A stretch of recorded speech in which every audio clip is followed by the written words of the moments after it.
Bonjour à tous et bienvenue sur la chaîne. Aujourd'hui, plongeons ensemble dans un nouvel épisode explosif de Plus belle la vie, encore plus belle, diffusé le vendredi 6 juin 2025, épisode 349. Et autant vous le dire tout de suite, l'étau se resserre autour de Baral, Apolline est à deux doigts de tout révéler, et les masques commencent à tomber. Au Mistral, l'ambiance est électrique. Apolline, rongée par la peur, reçoit un message glaçant. Baral refait surface et menace de tout faire basculer. Morgane, quant à elle, commence à avoir de sérieux doutes sur les silences d'Apolline. Pendant ce temps, au commissariat, Idriss et Boé découvrent une preuve étonnante en fouillant l'univers numérique secret de Durieux, un jeu vidéo en ligne, qui aurait servi de canal pour des échanges codés. Et derrière le pseudo « Princesse Marave », une identité inattendue surgit. Mais ce n'est pas tout. Au cœur du cabinet médical, Luna espérait une romance avec Sorigny, avant de comprendre qu'il n'a Dieu que pour Babette. Et entre confidence et désillusion, les sentiments s'entrechoquent. Enfin, une tension grandissante entoure la juge Colbert, toujours dans le viseur. Et Patrick sait que s'il ne fait pas parler Baral très vite, une autre balle pourrait bien être tirée. Installez-vous confortablement, on vous raconte tout dans le moindre détail et croyez-nous, vous n'allez pas en croire vos yeux. Au petit matin, au comptoir du Mistral, Apolline tourne nerveusement sa cuillère dans sa tasse de café. Face à elle, Morgane, détendue mais curieuse, prend le temps de souffler entre deux interventions au commissariat. Apolline, elle, peine à masquer son agitation. « Tu sais s'il y a du nouveau dans l'affaire Durieux ?» demande-t-elle d'un ton qu'elle tente de rendre neutre. Morgane fronce légèrement les sourcils, intriguée. « Pourquoi tu me demandes ça ?» Apolline hausse les épaules, joue l'indifférence. « Par curiosité, je lis les journaux. » Morgane soupire. « Écoute. Honnêtement, on ne sait toujours pas si sa mort a un lien direct avec son métier. Ce mec avait beaucoup d'ennemis, dans tous les milieux. » Apolline hoche la tête. Mais soudain, sa main tremble. Le café se renverse brutalement sur la table. Merde. Elle attrape des serviettes en papier à la hâte, le cœur battant. Car ce n'est pas le café qui l'a fait sursauter. C'est son téléphone. Sur l'écran s'affiche un nom qu'elle redoute de plus en plus. Baral. Ses doigts se figent.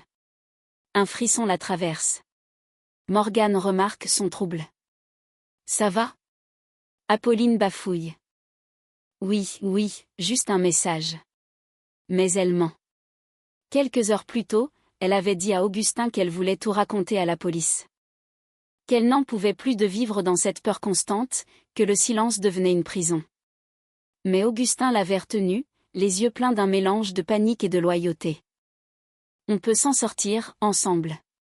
Si tu parles maintenant, Baral nous écrasera. À cet instant, devant l'appel qui s'affiche toujours sur l'écran, Apolline comprend que le temps est compté. Et qu'à force d'attendre, elle pourrait bien devenir la prochaine cible. Au cabinet médical du Mistral, l'ambiance est douce, presque complice. Luna est venue saluer Mathieu Sorigny, ostensiblement pour le remercier d'avoir pris soin de Chloé, mais elle ne cache pas un petit sourire en coin, un brin de séduction dans la voix. Franchement, Babette a raison, vous êtes un médecin en or. Et puis, faut le dire, vous avez un charme fou. Mathieu rit doucement, un peu gêné mais flatté. Il lui propose un café. Elle accepte aussitôt et s'installe, enjôleuse. Luna pense marquer des points. Elle s'imagine déjà un flirt naissant, un moment de légèreté comme elle n'en a plus connu depuis longtemps. Mais très vite, la conversation prend une autre tournure. Mathieu enchaîne les anecdotes sur Babette. Elle a une énergie incroyable, ta meilleure amie. Toujours à 1000 à l'heure. Mais avec un cœur immense. Luna garde le sourire, mais son regard se voile. Elle tente de recentrer la conversation, mais chaque détour revient inlassablement vers Babette. Et puis, elle m'a vraiment aidé à m'intégrer ici. Elle est unique. Un silence. Luna pose sa tasse. Et moi, je suis quoi alors ? Le décor ? Mathieu fronce les sourcils, ne saisit pas tout de suite.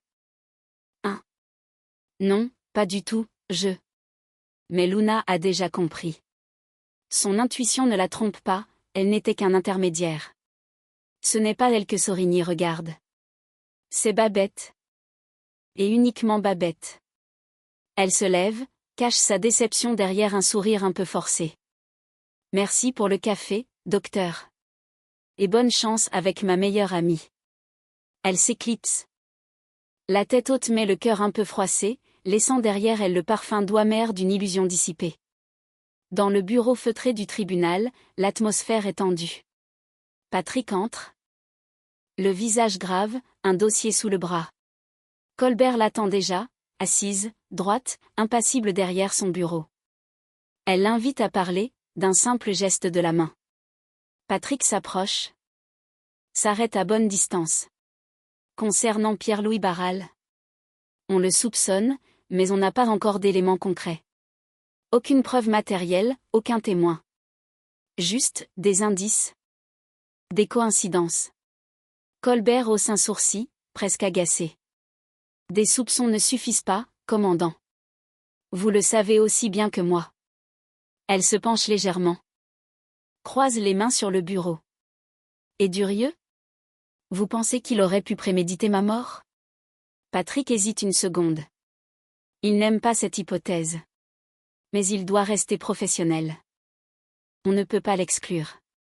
Il avait des comptes à régler, une réputation entachée, et il savait que vous étiez au courant. Colbert sourit, sans joie. Durieux.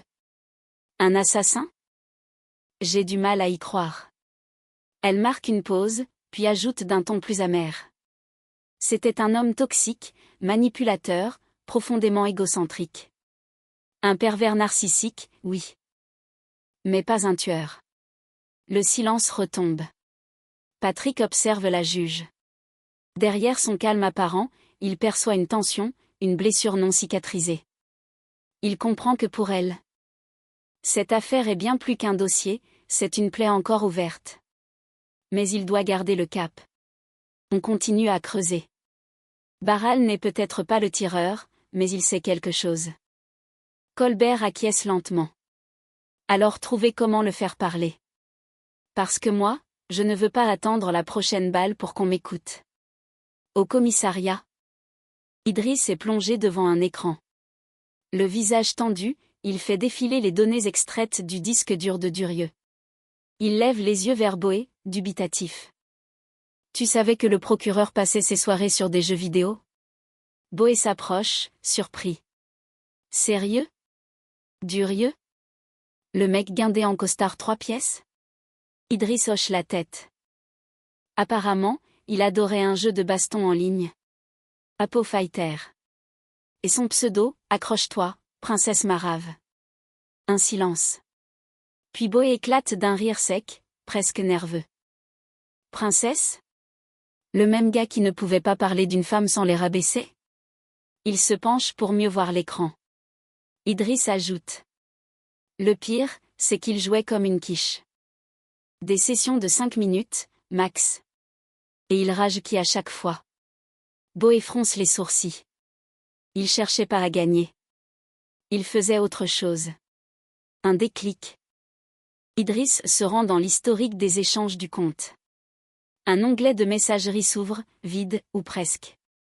Tiens, regarde ça. La plupart des messages ont été supprimés. Mais il y en a un qui a échappé au nettoyage. Boé lit à voix haute. Tu crois vraiment qu'ils ont osé planquer les scellés là? Il se redresse aussitôt.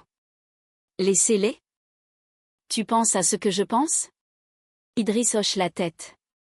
Ce n'était peut-être pas un jeu, mais un canal codé, un espace discret pour communiquer sans attirer l'attention. Et s'ils utilisaient le jeu comme couverture pour faire passer des infos? Boé le regarde, grave. Là, on tient peut-être une piste. Au commissariat, la tension monte d'un cran. Idriss vient de finaliser l'identification du fameux pseudo-princesse Marave. Il n'y a plus aucun doute, le compte était utilisé par Pierre-Louis Barral lui-même. C'est donc bien avec lui que Durieux échangeait via ce jeu de combat en ligne, dans l'ombre, à l'abri des regards officiels. Une preuve troublante, mais pas encore suffisante. Patrick, concentré. Scrute les informations sur son écran. On tient quelque chose, c'est clair, mais ce n'est pas encore assez pour convaincre la juge. Une perquisition chez Barral. Ça se justifie pas avec un pseudo et un historique de chat. Il nous faut du béton. Boé acquiesce, tendu. Et vite. Parce que si Barral capte qu'on remonte jusqu'à lui, il efface tout. Patrick soupire, puis ordonne. On met tout le monde dessus. Fouillez les connexions, les paiements en ligne, les déplacements. S'il a laissé une trace, on la trouvera. De son côté, Omar Sy, un autre climat s'installe, plus doux, plus intime.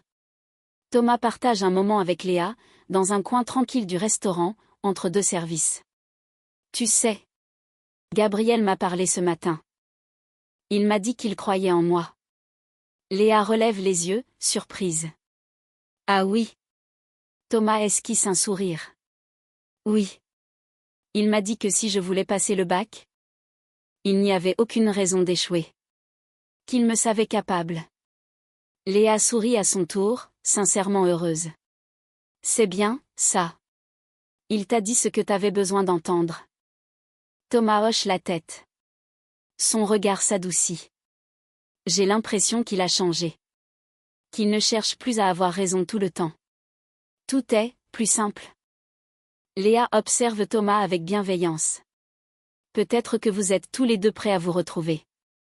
D'une autre manière. Thomas baisse les yeux, touché. Il ne dit rien. Mais quelque chose s'apaise en lui. Le lien entre eux deux, autrefois rugueux, semble retrouver une forme d'harmonie. Au pavillon des fleurs, Luna et Babette se retrouvent autour d'un café fumant. La journée touche à sa fin, et l'ambiance se détend un peu. Mais Luna, malicieuse, ne peut pas s'empêcher d'aborder un sujet qui la titille depuis quelques jours. Tu sais que Sorigny est littéralement en pamoison devant toi, lance-t-elle en arquant un sourcil joueur. Babette lève les yeux au ciel, déjà lassée. Oh non. Tu vas pas recommencer avec ça. Luna insiste, amusée. Je te jure, quand il parle de toi, c'est limite s'il ne sort pas un violon. Il t'admire, Babette. Genre vraiment. Un rire nerveux s'échappe de Babette. Mais y a rien, Luna. Rien du tout. On bosse ensemble, c'est tout. Il t'appelle par ton prénom toutes les 3 phrases. Il te regarde comme si t'étais la 8e merveille du monde, et tu veux me faire croire qu'il se passe rien? Babette prend une gorgée de café pour éviter de répondre trop vite. Il est gentil, voilà tout. Il a un bon fond. Mais moi, je suis mariée, et franchement, c'est pas du tout ce que tu crois. Luna la fixe quelques secondes. Puis baisse le ton avec un sourire complice. Je dis pas que tu dois le quitter pour lui, mais ça fait toujours du bien de se sentir regardé comme ça. Babette se détend enfin.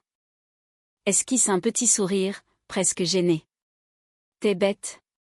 Non. Juste lucide. Et pendant un instant, entre deux gorgées, elle partage ce silence doux qu'on ne trouve qu'entre amis de longue date. Devant le commissariat de Marseille, la lumière du matin éclaire la façade de granit, austère et imposante. Apolline s'y tient droite, le regard tendu, déterminé. Elle s'apprête à franchir les marches, les doigts crispés autour d'un dossier qu'elle n'a cessé de relire toute la nuit. C'est décidé. Elle va parler. Mais une voix derrière elle la fige. Apolline, attends. C'est Augustin, qui vient de surgir à pas rapide. Il a les traits tirés, la voix basse, presque tremblante. Tu vas tout foutre en l'air. Pour rien. Apolline se retourne. Ses yeux brillent de colère et d'angoisse mêlée. Pour rien? Un homme est mort, Augustin. Et on sait tous les deux que Barral l'a tué. Je peux pas vivre avec ça.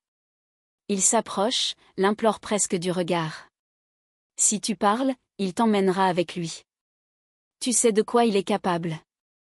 Elle secoue la tête, la gorge nouée. Alors on continue à se taire? À regarder ce type s'en tirer comme si de rien n'était?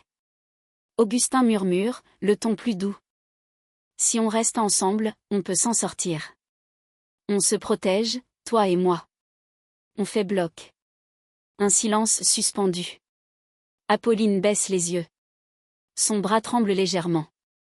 L'instant de vérité est là. Elle inspire profondément, puis détourne les talons. Elle ne franchira pas ces marches. Pas aujourd'hui. De l'autre côté de la rue, Morgane sort du café d'en face. Son gobelet encore fumant à la main. Elle aperçoit la scène, intriguée. Deux silhouettes figées devant le commissariat. Augustin qui murmure quelque chose à l'oreille d'Apolline. Elle qui baisse les yeux, le pas hésitant. Un doute s'insinue en elle.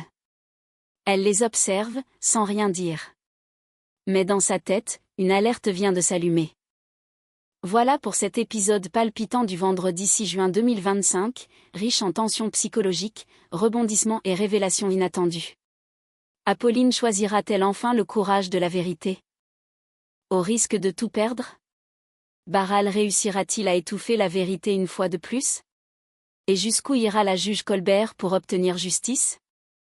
Si vous avez aimé cette plongée dans les secrets du Mistral, pensez à liker la vidéo, à vous abonner pour ne rien manquer des prochains épisodes, et à activer la cloche pour être averti dès qu'une nouvelle analyse sort. Dites-nous en commentaire, pensez-vous qu'Apolline va finir par dénoncer Barral? Et Colbert, est-elle vraiment en sécurité? On se retrouve très vite pour un nouvel épisode de Plus belle la vie, encore plus belle. À très bientôt.